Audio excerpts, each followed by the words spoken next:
இன்றைக்கி இட்லி சாம்பார் ரெசிபி தான் பார்க்க போகிறோம். அதை நான் குக்கரில் தான் செய்ய போகிறேன். நான் 1 கப் மைசூர் பருப்பு எடுத்திருக்கேன். அதை வாஷ் பண்ணி எடுத்துக்கலாம். இப்போ இதில் தேவையான அளவு தண்ணி சேர்த்துக்கணும். இது கூடவே 2 பெரிய சைஸ் தக்காளியை கட் பண்ணி சேர்த்துக்கணும். இது கூட ஒரு பெரிய சைஸ் வெங்காயத்தை கட் பண்ணி சேர்த்துக்கணும். இப்போ 5 பல் பூண்டு சேர்த்துக்கணும். இது கூடவே நான் ஒரு 5 கத்திரிக்காவை கட் பண்ணி சேர்த்துக்கணும். 1/2 ஸ்பூன் மஞ்சத்தூள் சேர்த்துக்கணும். 1 ஸ்பூன் குழம்பு மிளகாத்தூள் சேர்த்துக்கணும்.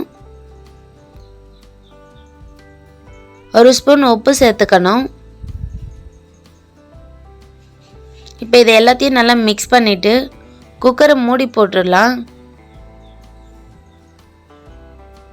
குக்கரில் 3 விசில் வந்தால் போதும். நம்ம ஓப்பன் பண்ணி பார்க்கலாம். பருப்பெல்லாம் நல்லா வெந்துடுச்சு. இப்போ இதை மத்து போட்டு நல்லா கடைஞ்சி எடுத்துக்கலாம். அப்போ தான் கத்திரிக்காயெலாம் நல்லா மசிஞ்சு இந்த சாம்பாருக்கு நல்ல டேஸ்ட் இருக்கும். இது கூட தேவையான அளவு தண்ணி சேர்த்துக்கணும். சாம்பார் ரொம்ப கெட்டியாலாம் இருக்கக்கூடாது, கொஞ்சம் தண்ணியாக தான் இருக்கணும். இப்போ இதுக்கு தாளிப்பு ரெடி பண்ணிடலாம். அதுக்கு ஒரு கடாயில் தேவையான அளவு எண்ணெய் சேர்த்துக்கலாம். எண்ணெய் நல்லா சூடேறினதும் 1 ஸ்பூன் கடுகு சேர்த்துக்கணும்.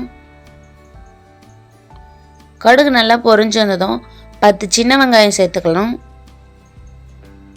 இப்போ இது கூடவே 2 வரமிளகாய் சேர்த்துக்கலாம். கொஞ்சம் கருவேப்பிலை சேர்த்து நல்லா வதக்கிக்கலாம்.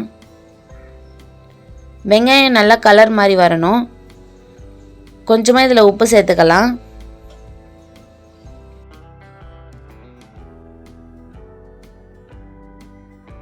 வெங்காயம் நல்லா கலர் சேஞ்ச் ஆகிடுச்சு. தாளிப்பு ரெடி ஆகிடுச்சு. இதை நம்ம பருப்பு கூட சேர்த்துக்கலாம்.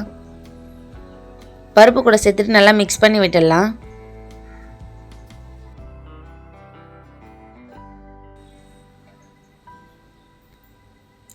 கடைசியாக இதில் கட் பண்ணி வச்சுருந்த கொத்தமல்லியை சேர்த்துக்கலாம். இட்லி சாம்பார் ரெடி ஆகிடுச்சு. இந்த ரெசிபி உங்களுக்கு பிடிச்சிருந்தா மறக்காமல் லைக் பண்ணுங்கள், ஷேர் பண்ணுங்கள், சப்ஸ்கிரைப் பண்ணிக்கோங்க.